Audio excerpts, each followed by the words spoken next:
Artificial intelligence and technology వేగంగా develop అవుతున్న ఈ జనరేషన్లో డబ్బు అనే పదాన్ని డస్ట్బిన్లో వేసి మన పూర్వీకులు జీవించిన 200 ఏళ్ల నాటి లైఫ్ స్టైల్ని ఫాలో అవుతున్న ఒక గ్రామం ఇంకా ఉంది అంటే మీరు నమ్ముతారా? అయితే రండి, వెల్కమ్ టు కూర్మ గ్రామం. Make your life simple and chant Hare Krishna.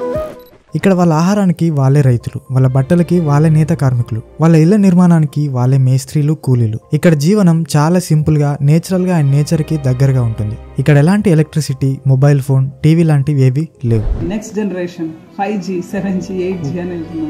మేమేంటంటే no G, no gas, no current, no gadgets, no phones అని మేము వెనకకి వస్తున్నాం. కేవలం సహజమైన ప్రశాంతమైన జీవనం మాత్రమే. గ్రామంలో నివసించే వాళ్ళంతా పెద్ద పెద్ద చదువులు చదువుకొని పెద్ద పెద్ద జాబులు చేసి అవన్నీ మానేసి ఇక్కడ ఉంటున్నారు. ప్రతిరోజు పొద్దున 3 గంటల వరకు లేస్తారు, రాత్రి 8 గంటల వరకు పడుకుంటారు. ఈ విలేజ్ లో ఇప్పుడైతే 16 కుటుంబాలు నివసిస్తున్నాయి. వీళ్ళంతా శ్రీకృష్ణ భక్తులు. భగవద్గీతలో చెప్పినట్లుగా simple, natural and Dharmik life style ని ఫాలో అవుతున్నారు. సో మీ బిజీ లైఫ్ స్టైల్ నుంచి డీటాక్స్ అవ్వాలనుకుంటే ఈ వేదిక్ విలేజ్ కి ఒక్కసారి వచ్చి చూడండి. ఐఎమ్ షూర్ ఇదొక ప్లేస్ మాత్రమే కాదు,